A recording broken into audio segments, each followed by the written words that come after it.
Get in front of my car, put your hands on your head. Get your hands out of your pocket. Get your hands out of your pocket, do it now. Get over in front of my car. Get in front of my car.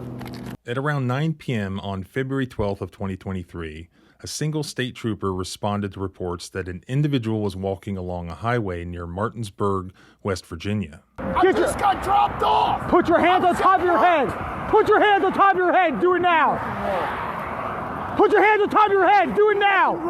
Put it on your head. Do it now. That man, 45-year-old Edmund Exline, wasn't alleged to have committed any crime. Yet within minutes, he would be chased, tased multiple times, and beaten. He ended up dying at the scene in part from multiple blunt force injuries and multiple discharges of a taser. So what did he say when he got out with him? His eyes. It was all in his eyes. And he started digging his hands in his pockets. So initially I drew on him. And then like... He's gone. It's all right. Man. It's your fault. The governor was appalled by the footage and ordered the state police to take a second look. I've seen the video. The video is very, very concerning. A lawsuit was filed that was just settled a couple of months ago. After the settlement, the body cam footage was released. In response to that body cam footage, the state police said, well, we investigated ourselves and we did nothing wrong. But now the real internal investigation report has been discovered that shows that they were lying. And it shows that this is not this officer's first time. In fact, he is a really bad cop. So you need to see this, and you need to spread the word, spread the footage. As both a content creator and a lawyer, I know that privacy is important, but many people are just completely oblivious to the fact their private data is collected and traded online by shady data brokers. Data brokers create shadow profiles on you that include a frightening amount of personal details.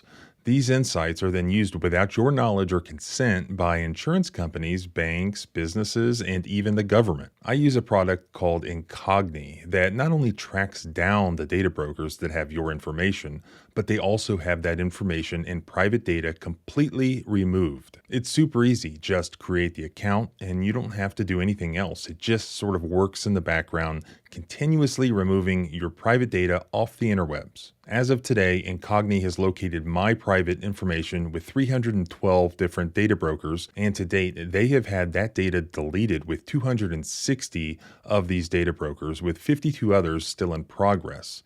This would be a difficult and lengthy process to attempt, even with my experience and legal expertise. 195 hours of it, to be exact, but I haven't had to do anything. You just set it and forget it. Incogni does it all for you, which is fantastic. So check out Incogni using the link below or go to incogni.com/civil to get an exclusive 60% off an annual Incogni plan. Now let's get back to the video.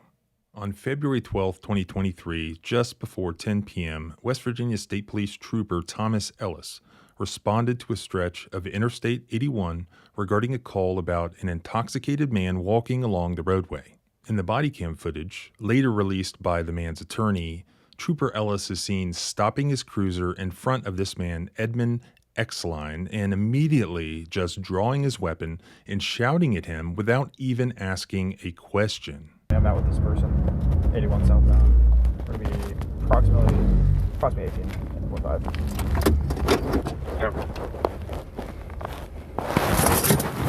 All right, get it. Stand over here. Stand over here. Stand over here. Get in front of my car. I'm fine. I just... Get in front of my car. Put your hands on your head. Get your hands out of your pocket. Get your hands out of your pocket. Do it now. Get over in front of my car. Get in front of my car. Hey, hey, get in front of my car. Put your hands on your head. Get in front of my car. Put your hands on your head. I didn't do nothing, sir. Put your hands on top of your head. Turn around, or you're gonna get tased.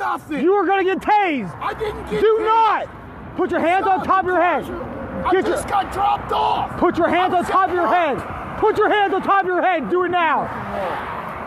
Put your hands on top of your head. Do it now. Put it on your head. Do it now. I didn't do nothing. Get up. No, I didn't do Hey, nothing you're wrong. gonna get tased. You are gonna get tased. Here, stop. Stop God, it. help me. Stop it. Get on the ground. I didn't do nothing. Get on the You're ground. not arresting me. Stop. I didn't do nothing. Taser, taser, taser. I got license. Trooper Ellis's response when he arrived on scene and made contact with Mr. Exline was untrained, inconsistent with West Virginia State Police policy, practice, and training.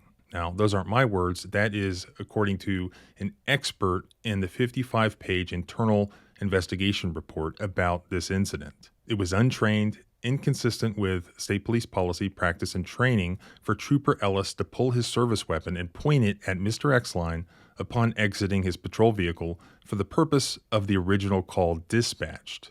In the video, Exline tells Trooper Ellis that his car broke down, but as the back and forth yelling continued, Exline becomes visibly frustrated and walks away. Ellis then goes after Exline and he warns that he will tase him. They run across the interstate as Exline attempted to jump the median barrier.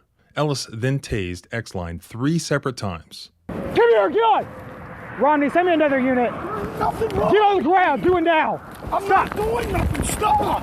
Get out of the road.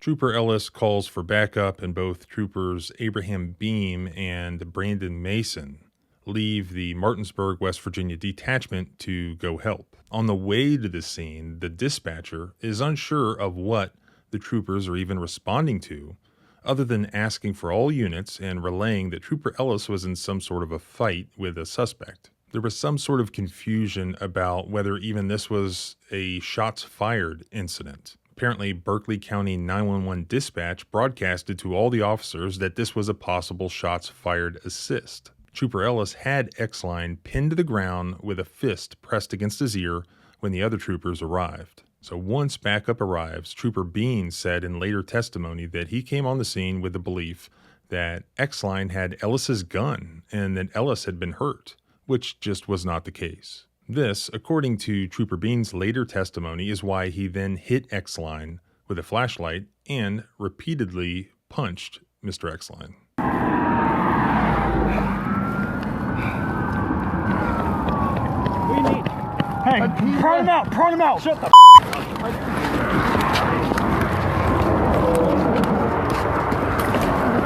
The video shows Exline getting hit and tased multiple times throughout what's happening, and Trooper Ellis can also be heard telling the troopers to watch their gun belts, claiming that Exline kept grabbing at his gun.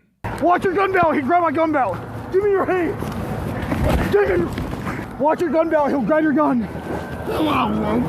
Give me your hands. Okay, let me Put it behind your back. I got the left his right. Put it behind your back. Watch your gun belt. I'm gonna break your gun belt now. After troopers on the radio said that Exline was secured and handcuffed, additional officers then responded to the scene from multiple law enforcement agencies, and eventually a group of them attempted to get Exline up. But he was unresponsive and he just fell to the ground. Trooper Bean began CPR, and there were 2 attempts to use Narcan on Exline. Exline was eventually lifted onto a stretcher and put into an ambulance, but it was said on the scene that he had no pulse. You alright? I'm good, sir. He hurt you? He's trying to grab my gun. You try to get your gun? Yeah, he grabbed a taser. He grabbed a taser and started reaching for my gun belt. What, did you just tase him here? I tased him twice. I was holding him on the ground. You're good? I started punching him in the face because, like, You're good? I had him on. You're good. Breathe. This guy. Good. You're good. Go to car, meet me Yeah, at the we're office. good. We're good. Go to We're car, good. meet me at your office. That internal investigation report from the state police revealed more details about the autopsy for Exline. It said that he did not die from one specific hit or tase, but that he died from multiple blunt force injuries, multiple discharges of a taser, psychiatric illness with agitation, and heart disease. The photographs depict substantial injuries to Mr. Exline's face, as well as numerous taser marks to the subject's torso. Exline's toxicology report showed traces of cannabis and antipsychotic medications. According to what the family told the news media, Exline had schizophrenia. As the other troopers arrive on the scene who are investigating what happened to Mr. Exline, Ellis gives a statement.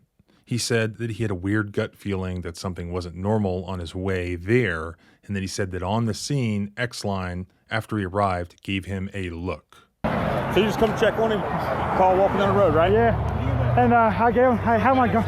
He came toward me, he started putting his hands in his pockets. So I drew my gun. So what did he say when you got out with him? His eyes. It was all in his eyes. Bloodshot, watery. He acting erratic. Okay. And he started digging his hands in his pockets. So initially I drew on him. It was during this conversation that the other officers are trying to revive Mr. X-Line that one of them says he's gone. And then like, He's gone. It's all right. man, It ain't your fault. You didn't shoot him, did you? no. Okay. But he kept grabbing my gun belt. Okay. And but I tased him twice and got hit. I was all in his eyes. He started acting crazy, and then he. No, I'll tell you. Hold on to it. What the crap? Though the 3 state troopers involved were not criminally charged in X-Line's death, in the internal investigation report, all 3 troopers were investigated for violating 2 West Virginia State Police policies: unnecessary force and interfering with the rights and properties of others. The 2 allegations were sustained against Ellis. However, because troopers Bean and Mason said they were under the impression that Ellis had been shot, the complaints against Bean and Mason were not sustained. This is what the report said. This officer believes Trooper Thomas A. Ellis did not act within the guidelines of the West Virginia State Police use of force policy and procedure. This officer further believes Trooper Ellis's actions were not an objectively reasonable response, resulting in a violation of West Virginia State Policy and Procedure 10-1. According to West Virginia state law, the 2 offenses are considered Group 3 offenses, meaning that violation of them can result in being discharged by the superintendent of the state police or result in a 30-day suspension. The state police has yet to respond to the news media's request about whether or not Trooper Ellis is even still employed with the West Virginia State Police. Also, the report revealed that X-Line's death was not the first incident where Trooper Ellis pulled his gun out unnecessarily, further escalating a situation. There were 3 other instances prior to X-Line's death, including a traffic stop and 2 domestic disturbance calls where he drew his weapon without any perceived threat. It was less than a month before the X-Line incident on January 27, 2023, that Ellis took his gun out of the holster before even knocking on the door of the house, and he tells an older man inside that he's coming in, to which the man asked for a warrant. Ellis told the man that he didn't need a warrant and not to F with him. Once the man is handcuffed, Ellis then walked through the house with his gun drawn, ordering everyone else in the house to show themselves. In all, he ordered 4 people out of the house at gunpoint. A month prior to that incident, on Christmas Day of 2022, Trooper Ellis had another situation unfold where he drew his weapon on a man who already had his hands up. He then ordered him to get on the ground on his face, which the guy did.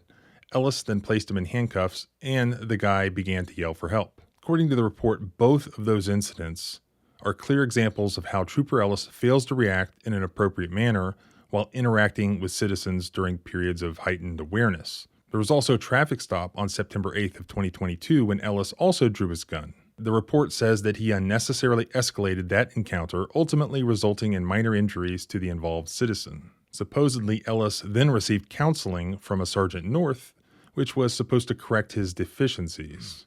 Even though this was from February of 2023, remember the spring and summer of that year is when all of the misconduct allegations emerged in the West Virginia State Police scandal that ended in the superintendent of the state police being replaced. At that time, the governor, Jim Justice, ordered that the new leadership of the state police take a second look at this case. The governor hinted toward him having concerns about it. He said that he'd seen the video and that it was very concerning. As we continue to follow the fallout of the West Virginia State Police investigation, one of the governor's top priorities for the new Colonel Jack Chambers is to bring in a fresh set of eyes on an internal investigation into the death of a man in Berkeley County. I've seen the video. The video is very, very concerning. Even the prior superintendent, who who had resigned in the wake of that scandal that was occurring, had expressed his concern on the radio about this very case. He said that the video was not great at all, but the audio concerned him right off the bat, the commands and the screaming. Throughout all of that period of time, the body cam footage was never made public, really until just now. Now, X-Line's family filed a lawsuit, and they received a $1 million settlement from the state. And it was actually the lawyer from that case. He is the one who released this body cam footage. And I'll put links to all the body cam footage, which includes all the officers. You can watch all of it. After the lawyer released the body cam footage, the state police released this statement. This is what they said. In reference to the recent release of body cam footage of the I-81 incident, all state troopers were cleared by Federal Department of Justice investigation. A special prosecutor was appointed by the state of West Virginia and presented the incident to a grand jury, and all troopers were cleared from indictment. Administrative and review board investigations were conducted, and all troopers were cleared from any wrongdoing. After careful consideration, the insurance companies, acting within their authority, decided to offer the family a settlement. The state police is saddened by any loss of life that occurs in response to emergency calls for service. Now, I know this is a confusing timeline. How is that possible that we have this state police statement that says we investigated ourselves and we did nothing wrong? Yet we also have this 55-page internal investigation report explaining just how we did something wrong. They were caught in a cover-up here. So the statement that I just read you, that you just looked at, that was from July. Whereas the 55-page report was just obtained by the news media pursuant to a FOIA request after they made that statement. So they got caught lying. They got caught in a cover-up, misleading the public. Their own opinion is that excessive force was used by this Trooper Ellis, and that the other two troopers were not going to be disciplined because they thought it was a shots fired situation. But Trooper Ellis did everything wrong, and it resulted in this guy's death. Everything I just explained. Then they denied it. And in their denial, they explained just how these cover-ups work. You have a special prosecutor appointed, and the special prosecutor investigates and ultimately makes a decision that he's not going to press charges. He's not going to seek indictments on the troopers. And then they turn around and they call that an investigation being completed or an exoneration, when it's nothing but a cover-up by colleagues who are prosecutors. And here we see exactly how it happens. Even the governor watches this. He's upset by it. The ex-head of the state police watches this and listens to it. He's upset by it. In the end, we get a cover-up. Only the real documents acknowledge that this Trooper Ellis is a bad cop. He was a bad cop before this happened. We have 3 specific instances. And then he was a bad cop when this happened. And they explain in 55 pages exactly the reason. And they think it's secret. Then so they turn around and they tell you, the public, nobody did anything wrong. There was a full investigation and everybody was cleared. And that was a lie. That was an absolute lie. And here we have it documented in black and white. And they even claim that it was the insurance company's decision to pay a $1 million lawsuit. And I've been doing this almost 20 years, and I've never gotten $1 million. Okay, that is the policy limits. They do, trust me. I've had all sorts of egregious cases, including against the state police. Some of them are on YouTube. Some of them are not, including deaths. And I've never been able to get $1 million. It's almost impossible. They paid out $1 million here. Means they couldn't even have paid out more. That was their policy limits. That, if that is not an admission of misconduct, I don't know what is. It was an admission of misconduct because this was an egregious case of misconduct that was documented on video and now documented in a publicly available 55-page report. Yet, look at what's happened. No criminal prosecutions because the prosecutors are in on it. No disciplinary actions, no termination. Why? I don't know. Because it's all part of a cover-up. They're circling the wagons. But they weren't counting on that report getting out, and now it's out. Now the taxpayers, the citizens, need to demand accountability from our public servants. After all of the scandal the state police went through, they're back at it. It's crazy. And my last video was on the state police. Do you think they fired that guy yet? No, I guarantee they have not. They're hoping that you lose interest, but do not lose interest. You can help by sharing this footage, getting the word out. You have to stay on top of this, and I promise you that I will do my part to stay on top of it as well. Remember, our rights don't end where your fear begins. Freedom is scary. Deal with it.